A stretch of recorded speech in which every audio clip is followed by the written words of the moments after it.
siya ng bangag, admin. Let us protect the protectors of our democracy. Okay, konting background lang. Last week ba o 2 weeks ago, nagkaroon ng oral arguments doon sa mga petisyon na naisampa sa Supreme Court questioning the constitutionality of 2024, 2025, and 2026 national budget na kung saan ang daming unprogrammed allocations na naisingit. So, kini-question ng mga petitioners na i-declare unconstitutional ang mga unprogrammed allocations. Okay, ito ang magandang development. Itong si Justice Lunen na napaka-talino, grabe, saludong-saludo ko sa maestrado na ito. Na-checkmate ang Administrasyong Marcos dahil nag-order siya sa next hearing, sabi niya, oral argument, mag-submit kayo ng SARO. Nag-yes naman ang Solicitor General. Ang SARO po, makikita mo na lahat yan, sino ang nakatanggap ng mga pundo. Kaya nga sabi ni Doc Laurent Badoy, makikita na natin ang mga plunderers. Matagal na nilang itinatago yung mga SARO na yan. Ito, order ng korte. Nag-yes ang Solicitor General. Kaya hirap na hirap sila ngayon. Ilalabas ba?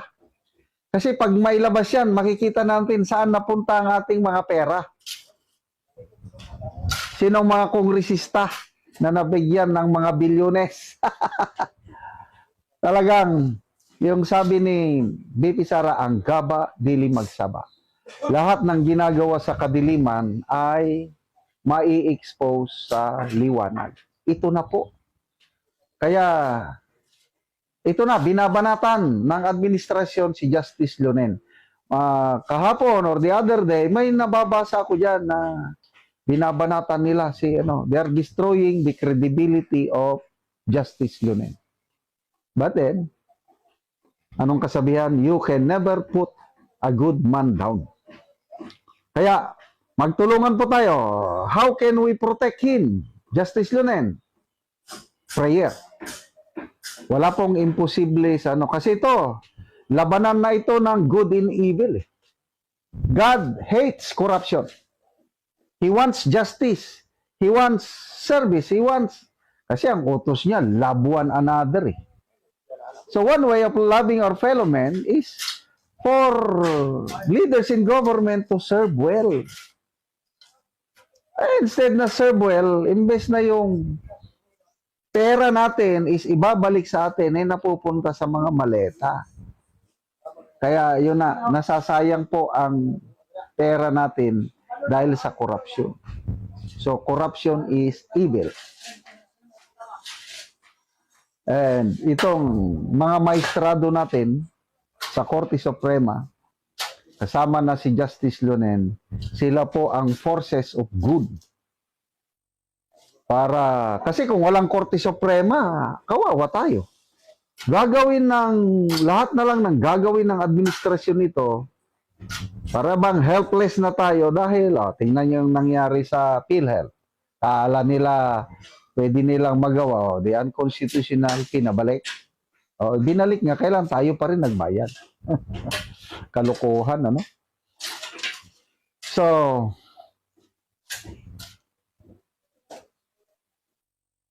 ako, isama kong ipagdasal si Justice Lunen every day. And of course, sa lahat ng maestrado sa Supreme Court. In the same way na ipinagdarasal ko si Tatay Digong at ang mga Duterte. Kailangan natin itong mga matitino na mga justices natin dahil sila talaga ang last bastion natin ng democracy. Sabi nga ni Doc Badoy is, let's protect the protectors of our democracy. So, basa lang ako sa mga ilang comments. Lord, we surrender, sabi ni Maria Socorro. Lord, we surrender to your divine intervention. Ikaw na po bahala, Lord, kung paano at kailan tamang panahon na matapos ang kasamaan ng mga panluloko, pambubudol. Correct. Ganyan din ang prayer ko eh. Panginoon, you know it. The Philippines is the only Christian country in Asia. At totoo nga, Christian country tayo. Kailang napapahiya ang pangalan mo dahil we carry your name. Anong klaseng bansa na Christian country, we are disciples, followers of our Lord Jesus Christ, talamak ang korupsyon? Kaya sabi ko, huwag niyo pong pabayaan mapahiya ang pangalan niyo. Kasi napapahiya ang pangalan ng Panginoong Isus sa talamak na korupsyon. Please intervene. Sabi ko, thank you for exposing the corrupt practices of our government leaders. And I believe, itong mga flood control na nabubulilyaso, it's an act of God. Noong 2024, 5,500 flood control projects natapos na. Marami pang sumusunod ginagawa. Palakpak naman ang mga... ngayon, after 2 days, napak-check sila ng Bagyo, Karina ba yun, then sunod-sunod na hanggang ngayon. Wala na, booking na sila. To me, that is an act of God. Hindi yung sinasabi nila na ang Pangulo daw ang nag-open up. Hindi. Na-corner lang siya. He has no choice but to act that way para maipakita na parang hero daw siya. Mahiya naman kayo. I see ay na ginawa niya pakitang drama-drama. Ay nako. So, mabuhay po kayo. Mga maestrado ng Korte Suprema, ipagdadasal namin kayo. Thank you for fighting for us. Sana manalo ang liwanag kontra sa kadiliman dito sa ating bansa.